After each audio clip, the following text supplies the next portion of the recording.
नमस्कार. अंबानगरी बातमीपत्रात आपलं मनपूर्वक स्वागत.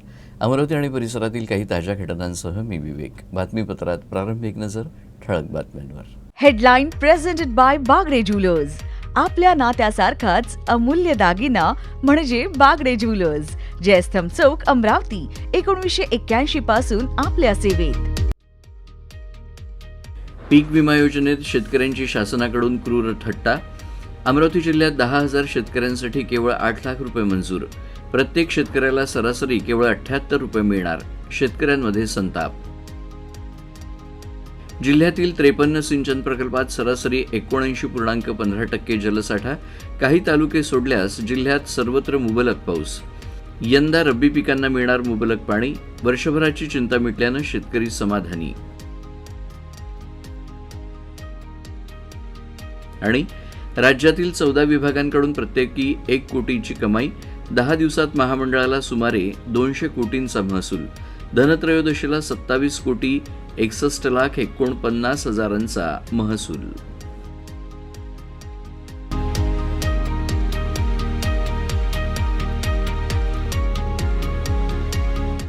आणि आता सविस्तर वृत्त. मोठ्या गाजावाजा करून शेतकऱ्यांना 1 रुपयात विमा अशी योजना शासनाकडून सादर करण्यात आली. मात्र त्यानंतर आता शेतकऱ्यांना भरपाई देण्याची वेळ आली असताना पीक विमा कंपन्या आणि शासनाकडून क्रूर थट्टा सुरू झाली आहे. अमरावती जिल्ह्यात 10,000 शेतकऱ्यांना केवळ 8 लाख रुपये मंजूर झाले आहेत. त्यानुसार प्रत्येक शेतकऱ्याला सरासरी केवळ 78 रुपये अग्रिम रक्कम मिळणार आहे. याबाबत शेतकऱ्यांमध्ये संताप व्यक्त होतो आहे. अमरावती जिल्ह्यातील काही तालुक्यात पावसाअभावी तर काहींमध्ये अतिवृष्टीनं पिकांचं नुकसान झालं आहे. या पिकांची भरपाई मिळावी यासाठी पीक विमा कंपन्यांकडे तक्रारीचा पाऊस पडला होता. 82,005 इमिटेशन कंपनीकडे दाखल झाल्या होत्या. कंपनीद्वारे 61,640 अर्जांची पाहणी करण्यात आली. तर याशिवाय विविध कारणांनी 3,947 अर्ज नाकारले आहे. मात्र यात केवळ 10,000 शेतकऱ्यांनाच 8 लाख रुपये मंजूर झाले आहे. यंदा पावसाअभावी महिनाभर उशिरानं पेरण्या झाल्या आणि जुलै महिन्यात 44 महसूल मंडळात अतिवृष्टी झाली. त्यामुळे किमान 80,000 हेक्टरमधील पिकांचे 33% नुकसान झाल्याचा जिल्हा प्रशासनाचा अहवाल आहे. त्यामुळे योजनेत सहभागी शेतकऱ्यांनी विहित मुदतीत पूर्वसूचना कृषी विभाग, संबंधित बँक, ॲप आणि पीक विमा कंपन्यांकडे दाखल केले आहे. मात्र पीक विमा कंपनीनं शेतकऱ्यांची दिशाभूल केल्याचा आरोप शेतकऱ्यांनी केला आहे. राज्यात आणि विशेषतः विदर्भात नापिकी आणि कर्जबाजारीपणामुळे शेतकरी मेटाकुटीला आला आहे. नुकतीच ऐन दिवाळीच्या मुहूर्तावर धामणगाव रेल्वे तालुक्यात 3 शेतकऱ्यांनी आत्महत्या केल्याची घटना ताजी असतानाच विमा कंपनीद्वारे शेतकऱ्यांना केवळ 78 रुपये अग्रिम म्हणजेच शेतकऱ्यांची थट्टा नव्हे तर आणखी काय असा संतप्त सवाल शेतकऱ्यांनी उपस्थित केलाय. जिल्ह्यातील संत्रा, मोसंबी, कापूस, तूर या पिकांचं मोठ्या प्रमाणात नुकसान झालं असून विमा कंपनी आणि सरकार मोगलाईप्रमाणे वागत आहे असा आरोप शेतकऱ्यांनी केला आहे. अमरावती जिल्ह्यात यंदा झालेल्या समाधानकारक पावसामुळे जिल्ह्यातील पाण्याची चिंता मिटल्याचं चित्र आहे. सध्या मोठ्या अप्पर वर्धा प्रकल्पासह इतर 52 धरणांमधील पाणीसाठ्यात कमालीची वाढ झालेली आहे. या सर्व प्रकल्पांमध्ये सद्यस्थितीत सरासरी 79.15% पाणीसाठा आहे. येणाऱ्या काळात संभाव्य पाणी टंचाईचा प्रश्न मिटून रब्बी हंगामातील पिकांना मुबलक पाणी मिळणार असल्यानं बळीराजा सुखावला आहे. गेल्या वर्षी पावसाळ्यात जोरदार पावसानं हजेरी लावली होती. परतीचा पाऊसही चांगला झाला होता. त्यामुळे अमरावती जिल्ह्यातील धरणांमध्ये, तलावांमध्ये मुबलक जलसाठा उपलब्ध होता. यंदाही जिल्ह्यात काही तालुके सोडले तर इतर ठिकाणी समाधानकारक पाऊस पडला. प्रकल्प क्षेत्रात झालेल्या पावसामुळे प्रकल्पांमधील जलसाठ्यात वाढ झाल्याचं जलसंपदा विभागाच्या आकडेवारीवरून दिसून येत आहे. जिल्ह्यात मध्यम, लघु आणि मोठ्या आकाराचे 53 प्रकल्प असून 1,086.74 दलघमी घनमीटर एवढी या धरणांची पाणी साठवण क्षमता आहे. प्रकल्पांमध्ये सद्यस्थितीत 79.15% पाणी साठा आहे. सद्यस्थितीत जिल्ह्यातील सर्व प्रकल्प भरलेले आहे. 7 मध्यम प्रकल्पात 30.45% साठा आहे तर 45 लघु प्रकल्पात 87.20% जलसाठा उपलब्ध आहे. तर अप्पर वर्धा धरणात 97.91% जलसाठा, शहाणूर धरणात 95.85% जलसाठा, चंद्रभागा धरणात 98.83% जलसाठा, पूर्णा प्रकल्पात 96.53% जलसाठा, सपन इथं 94.51% जलसाठा, पंढरी इथं 32.72% जलसाठा, बोर्डी इथं 35.74% जलसाठा उपलब्ध आहे. वर्षातील सर्वात मोठा सण असलेल्या दिवाळीनं बाजारात नवचैतन्य निर्माण केलंय. शहरांसह गावखेड्यांमध्येही सणाचा आनंद अगदी ओसांडून वाहतोय. शहरातील लोक कुटुंबियांसोबत सण साजरा करण्यासाठी मोठ्या संख्येनं गावांकडे रवाना झाले. त्यामुळे गेल्या 10 दिवसात प्रवासी वाहतुकीतून सुमारे 200 कोटी रुपयांचा महसूल एसटी महामंडळानं कमावला आहे. राज्यात एसटी हीच जीवनवाहिनी असल्यानं गेल्या 10 दिवसात प्रवासी वाहतुकीतून सुमारे 200 कोटी रुपयांचा महसूल एसटी महामंडळाने मिळवला आहे. 1 ते 10 ऑक्टोबर दरम्यान राज्य परिवहन महामंडळाने 195 कोटी 7,49,000 रुपये महसूल मिळवला आहे. राज्यातील 6 एसटी प्रदेशांमध्ये बाजी मारणाऱ्या पुणे प्रदेशानं 10 दिवसात 47 कोटी 71 लाख रुपयांचा महसूल मिळवला आहे. त्यापाठोपाठ छत्रपती संभाजीनगर प्रदेश 39 कोटी 22 लाख रुपये, नाशिक प्रदेश 36 कोटी 83 लाख रुपये, मुंबई 32 कोटी 18 लाख रुपये, अमरावती 20 कोटी 86 लाख रुपये यांचा क्रमांक आहे. सर्वात कमी 18 कोटी 25 लाख रुपये महसूल नागपूर विभागानं मिळवला आहे.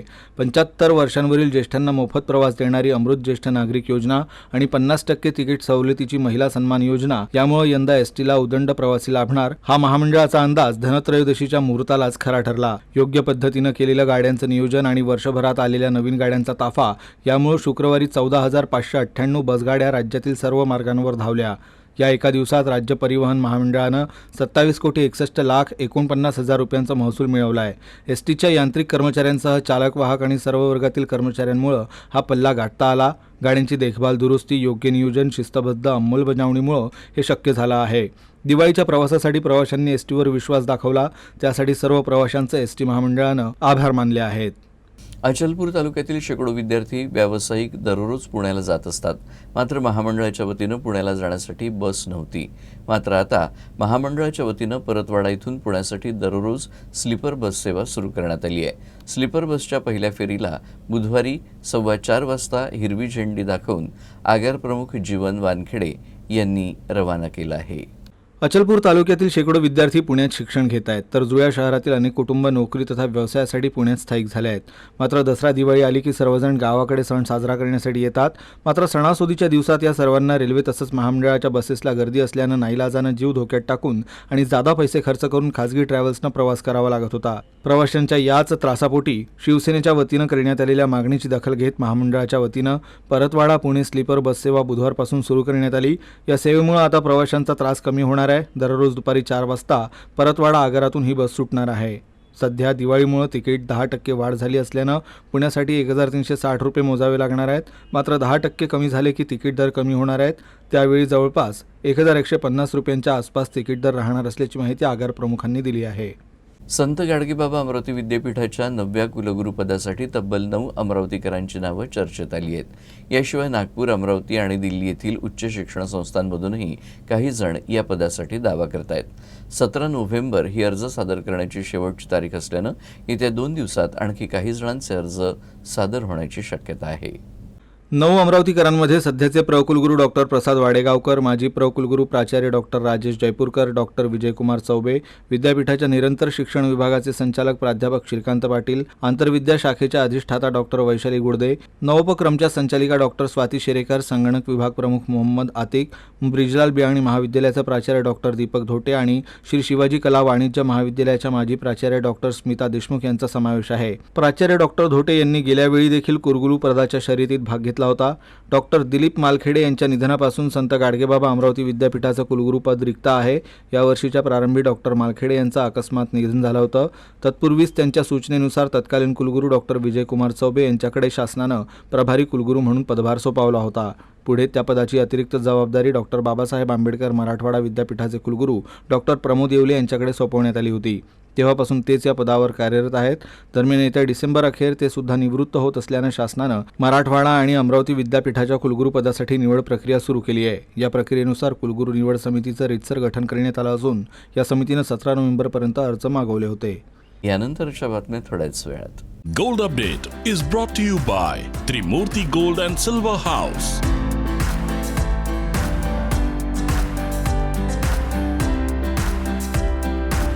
Gold Update is brought to you by Trimurti Gold and Silver House.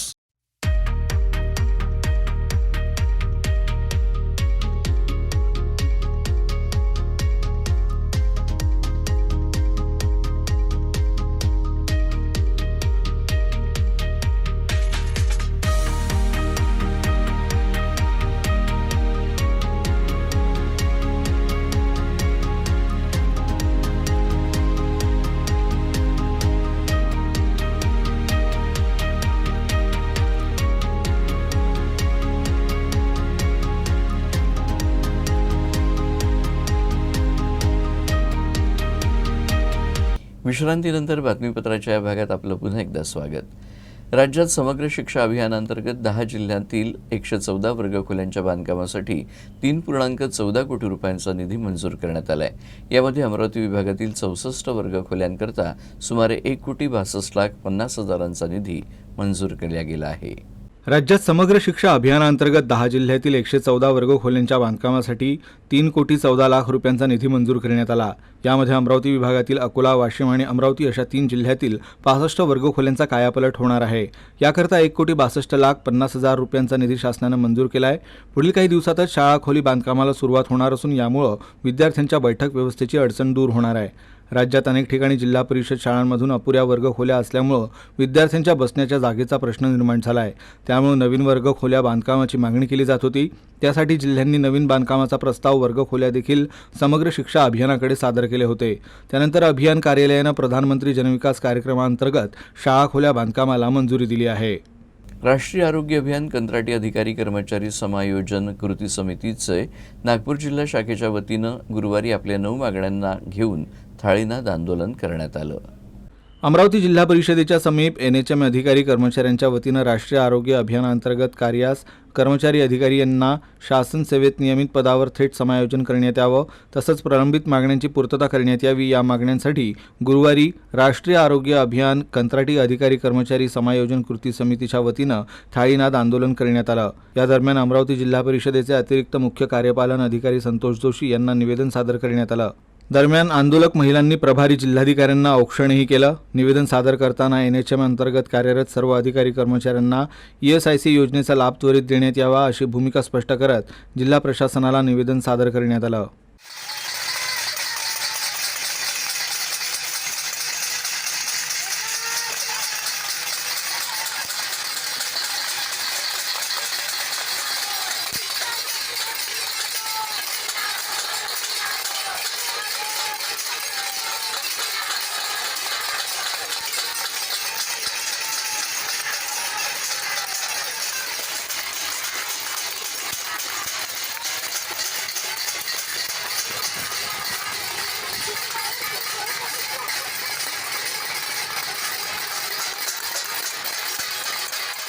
येत्या 25 तारखेपासून आम्ही इथे जिल्हा परिषद समोर आंदोलनाला सहभागी आहोत। संपूर्ण NHM कर्मचारी आम्ही संपात सहभागी आहोत। आमच्या 2च मागण्या आहेत, एक कायम करा आणि दुसरी समान काम समान वेतन। या 2च मागण्यांसाठी गेल्या कित्येक दिवसापासून आम्ही इथे आंदोलनात सहभागी आहोत। गेल्या इतक्या दिवसापासून आम्ही सहभागी असूनही शासन याची दखल घेत नाहीये। म्हणूनच आम्ही आज थाळीनाद केला आहे की शासनाचे आज कान उघडले पाहिजे, त्याच्यापर्यंत आमचा ह्या NHM कर्मचाऱ्यांचा आवाज गेला पाहिजे। आणि दुसरा उपक्रम आम्ही असा केला की जेवढेही आमदार, खासदार आणि प्रशासकीय अधिकारी आहेत त्यांना आम्ही भाऊबीजेची ओवाळणी करणार आहे आणि ओवाळणीसाठी आम्ही त्यांना सांगणार आहे की शासनापर्यंत तुम्ही पत्रव्यवहार करा की आता तरी त्यांना जाग येऊ द्या की आम्हाला कायम सेवेत सामावून द्या। आणि शासन स्तरावर खूपच कामाचा खोळंबा होत आहे, पण त्यांना दाखवायचं नाही आहे, त्यांना काहीच दाखवायचं नाही की आमच्यापासून यांना काम कमी होत आहे। तरी आमची एकच मागणी आहे, कायम करा, कायम करा, कायम करा। ही न्याय मागत आहे, आम्ही भिकेसाठी बसलेलो नाही आहेत। जर आमची मागण्या पूर्ण होणार नाही आहे तोपर्यंत आम्ही इथेच असंच बसणार आहोत आणि आंदोलनात सहभागी आहोत। एअर कंडिशनर्स, रेफ्रिजरेटर्स यासारख्या इलेक्ट्रॉनिक वस्तूंचं उत्पादन करणाऱ्या कंपन्या आणि विक्रेत्यांना त्यांच्या वॉरंटी आणि हमी धोरणात बदल करण्याच्या सूचना ग्राहक व्यवहार मंत्रालयानं दिल्या आहेत। या अंतर्गत इलेक्ट्रॉनिक वस्तू उत्पादित करणाऱ्या कंपन्यांना पत्र देखील पाठवण्यात आले आहेत। सणांच्या काळात बाजारात ग्राहकांची संख्या वाढते, याचा अर्थ कंपन्यांसाठी हा व्यस्त वेळ असतो। अशा काळात सणासुदीच्या खरेदी दरम्यान ग्राहकांच्या हिताचं रक्षण करण्याच्या दृष्टीनं पंतप्रधानांनी दिलेला ग्राहक सेवेचा संदेश लक्षात ठेवणं आवश्यक आहे। त्यासाठी ग्राहक व्यवहार विभागानं मोठ्या इलेक्ट्रॉनिक वस्तूंचे उत्पादक आणि विक्रेत्यांना हमी किंवा हमी धोरणात बदल करण्याचं आवाहन केलं आहे, जेणेकरून ते खरेदीच्या तारखेऐवजी स्थापनेच्या तारखेपासून सुरू होईल। उद्योग, किरकोळ विक्रेते संघटना आणि इलेक्ट्रॉनिक वस्तूंचे उत्पादक यांना लिहिलेल्या पत्रात ग्राहक व्यवहार सचिव रोहित कुमार सिंग यांनी refrigerator, air conditioner, washing machine इत्यादी उत्पादकांना विक्री वॉरंटी किंवा हमी धोरणात सुधारणा करण्याचा सल्ला दिला आहे। वॉरंटी त्याच्या स्थापनेच्या तारखेपासून म्हणजेच खरेदीच्या तारखेऐवजी त्याचा वापर सुरू झाला त्या तारखेपासून देण्यात यावी, असं ग्राहक व्यवहार विभागानं म्हटलं आहे। ई कॉमर्सवर खरेदी केलेल्या उत्पादनांच्या डिलिव्हरीत अतिरिक्त वेळ लागतो, याकडेही लक्ष वेधण्यात आलं आहे. ग्राहक संरक्षण कायदा 2019 अंतर्गत ग्राहक उत्पादन वापरण्याच्या स्थितीत नसताना वॉरंटी किंवा हमी कालावधी सादर करणं ही अनुचित व्यापार क्रिया असल्याचं मतही सिंग यांनी व्यक्त केलं आहे. राज्य सरकारनं आपल्या घोषणांची पूर्तता करून शेतकऱ्यांना निधी उपलब्ध करून द्यावा, अन्यथा अधिवेशनात सरकारला धारेवर धरण्याचा इशारा विरोधी पक्षनेते विजय वडेट्टीवार यांनी दिला आहे. तर धान पीक निघायला सुरुवात झाली असून शेतकऱ्यांना 700 रुपये प्रति क्विंटल बोनस देण्याची मागणी करत व्यापाऱ्यांच्या घशात धान गेल्यानंतर सरकार घोषणा करणार काय, असा प्रश्नही त्यांनी उपस्थित केला. तसंच इंडिया आघाडीच्या जागा वाटपाबाबत स्थानिक पातळीवर चाचपणी सुरू असून इंडियाच्या जागा वाटपामध्ये कोणतेही अडथळे येणार नसल्याचं त्यांनी स्पष्ट केलं. देशाच्या राजकारणात विष पसरवणाऱ्यांना आणि सरकार उलथवून लावण्याचा इंडिया आघाडीचा निर्णय असल्याचं त्यांनी सांगितलं. नागपुरात आयोजित पत्रकार परिषदेत ते बोलत होते. अधिवेशनाच्या पूर्वी जर सरकारमध्ये थोडी लाजलज्जा असेल तर त्या केलेल्या घोषणांची पूर्तता करावी, तो निधी उपलब्ध करून द्यावा. आपण प्रोत्साहनपर 50,000 रुपये देणार होतात कर्ज पूर्ण भरणाऱ्या शेतकऱ्यांसाठी, अद्याप ते पैसे आले नाहीत. आणि टंचाईची केवळ घोषणा झाली, ते आम्ही शासनाकडे आम्ही तगादा लावला आणि हे राज्यातील शेतकरी संकटात आहे हे शेतकऱ्यांच्या सरकारच्या लक्षात आणून दिलं. त्यामुळे किमान तेवढी तरी सद्बुद्धी या सरकारला सुचली आणि संख्या तालुक्यांची वाढवली, मंडळाची संख्या वाढवून तिकडे मोठ्या प्रमाणात आता शेतकऱ्यांच्या दुष्काळी स्थितीला आम्ही मदत करू अशी घोषणा सरकारने केली आहे. पण अद्याप काहीच मदत झालेली नाही. आता अधिवेशन आहे, अधिवेशनामध्ये आम्ही सरकारला धारेवर धरू. आम्ही 700 रुपये बोनस प्रति क्विंटल शेतकऱ्यांना मिळालं पाहिजे ती मागणी करतो आहे. सरकारकडून अद्याप पूर्तता झाली नाही. सरकारने लवकरात लवकर धान आता बाहेर पडायला लागलं, धानाचं उत्पन्न बाहेर पडायला लागलं आहे आणि आता विक्री सुरू झाली आहे. मग त्या व्यापाऱ्यांच्या घशात धान गेल्यानंतर सरकार घोषणा करणार का? नाही. चर्चा अनेक भागात ज्या ठिकाणी निवडणुका नाहीत त्या ठिकाणी स्थानिक पातळीवर चर्चा सुरू झालेली आहे. प्राथमिक चाचपणी सुरू झालेली आहे. कुठल्या जागा कोणासाठी लढण्यासाठी मेरिटवर योग्य आहेत किंवा मेरिटवर आहेत या संदर्भातली चर्चा आहे. आम्ही प्रत्येक राज्यात आहे. फक्त हे 5 राज्याच्या निवडणुका या महिन्यात संपले, 3 डिसेंबरला निकाल आला की या चर्चेला गती येईल आणि पुढच्या एक महिनाभरामध्ये डिसेंबरमध्ये या सर्व चर्चेला विराम मिळेल आणि मला वाटतं की जागा वाटपामध्ये कुठेही इंडियाच्या जागा वाटपामध्ये कुठेही अडथळे येणार नाहीत. सर्वांना एकच आहे, या देशातील द्वेषाचं राजकारण, द्वेष पसरवणारे, विष पसरवणारे या देशातून हाकललं पाहिजेत आणि जी सत्ता आत्ता या देशात चालली आहे, सर्व देश उद्ध्वस्त होताना ही सत्ता उलथवून लावण्याचा एकमुखी निर्णय इंडियाचा आहे. त्यामुळे मला वाटतं की कुठेही अडचण येणार नाही. जरांगे यांची भाषा वेगळ्या पद्धतीची आहे. 50% आरक्षण देता येत नसेल, मात्र गायकवाड समितीनं जो अहवाल दिला त्यानुसार आरक्षण मिळाल्यास त्यामुळे आम्ही कोणाच्याही अधिकारावर गदा आणलेली नाही, अशी प्रतिक्रिया ओबीसी महासंघाचे राष्ट्रीय अध्यक्ष बबनराव तायवाडे यांनी दिली. ते नागपुरात बोलत होते. आणि त्या वेळेप्रमाणे सरकार जर कटिबद्ध आहे ते तशा प्रकारचा शब्द देत आहेत. आणि आम्ही सर्वच म्हणतो की मराठा जातीला स्वतंत्र आरक्षण देणं हे सरकारचं कर्तव्य आहे, सरकारने द्यावं. फक्त ओबीसीला जे काही महाराष्ट्रामध्ये 19% आरक्षण मिळतं आणि त्याच्यामधनं देता कामा नये. मराठा समाजाला आरक्षण देणं हे सरकारचं कर्तव्य आहे असं स्पष्ट मत बबनराव तायवाडे यांनी व्यक्त केलं. एखादी मागणी पूर्ण करण्यासाठी आंदोलन करत असताना सरकार आणि आंदोलनकर्त्यांमध्ये संवाद असायला हवा, याशिवाय मागणी केल्यानंतर सरकारला वेळ द्यावा लागतो असंही तायवाडे म्हणाले. की आंदोलनकर्ते जे असतात त्यांच्यामध्ये आणि सरकारमध्ये संवाद असायला पाहिजे.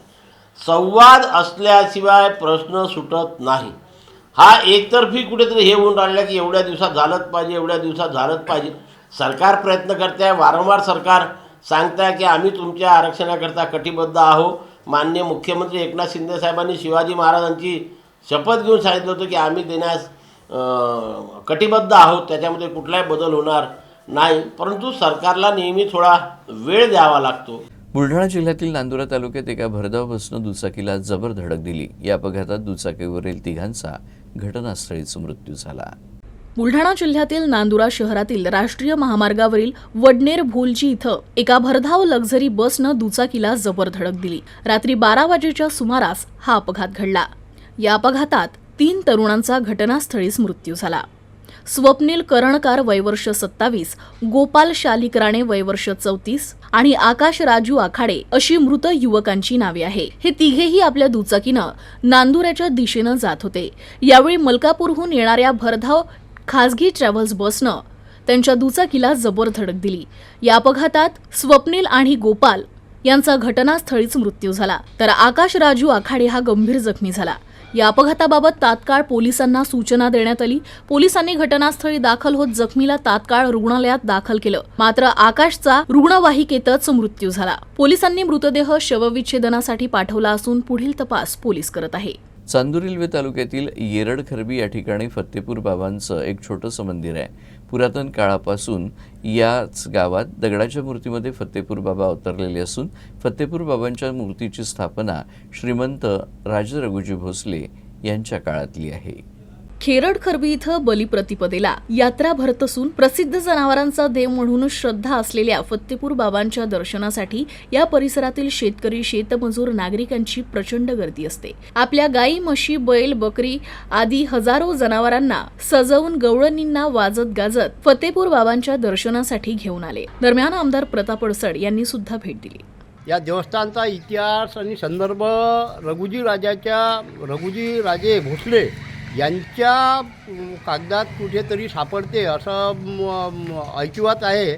आणि असं सांगण्यात येते की रघुजी राजे हे किंवा नागपूरकर भोसले हे पुण्याला जाताना इथे हे मुक्कामाचं ठिकाण होतं. या मुक्कामाच्या तळावर त्यांचे घोडे किंवा प्रथम जनावरं आजारी पडल्यामुळे तिथे त्यावेळेच्या प्रथेप्रमाणे इथे या मंदिराची किंवा या देवाची स्थापना करण्यात आली. आणि या तिसऱ्या अंगाऱ्याने कर्मधर्म सहयोगाने म्हणा काहीही म्हणा त्यांचे घोड्यांचे आजार इथे बरे झाले. तेव्हापासून या मंदिरावर हे जे लोक आहे यांची श्रद्धा बनली आणि इथे जनावराच्या आजारावर किंवा जनावरासाठी जनावराचा देव म्हणून हा प्रसिद्ध पावला. शेवटी पुन्हा एकदा ठळक बातम्या. Headline presented by Bagde jewellers. आपल्या नात्यासारखाच अमूल्य दागिना म्हणजे बागडे ज्वेलर्स, जयस्तंभ चौक, अमरावती. 1981 पासून आपल्या सेवेत. पीक विमा योजनेत शेतकऱ्यांची शासनाकडून क्रूर थट्टा. अमरावती जिल्ह्यात 10,000 शेतकऱ्यांसाठी केवळ 8 लाख रुपये मंजूर. प्रत्येक शेतकऱ्याला सरासरी केवळ 78 रुपये मिळणार. शेतकऱ्यांमध्ये संताप. जिल्ह्यातील 53 सिंचन प्रकल्पात सरासरी 79.15% जलसाठा. काही तालुके सोडल्यास जिल्ह्यात सर्वत्र मुबलक पाऊस. यंदा रब्बी पिकांना मिळणार मुबलक पाणी. वर्षभराची चिंता मिटल्यानं शेतकरी समाधानी. आणि राज्यातील 14 विभागांकडून प्रत्येकी 1 कोटीची कमाई. 10 दिवसात महामंडळाला सुमारे 200 कोटींचा महसूल. धनत्रयोदशीला 27,61,49,000चा महसूल.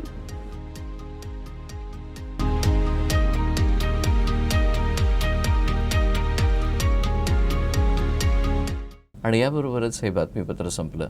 पुन्हा भेटूया पुढच्या बातमीपत्रात. तोपर्यंत नमस्कार.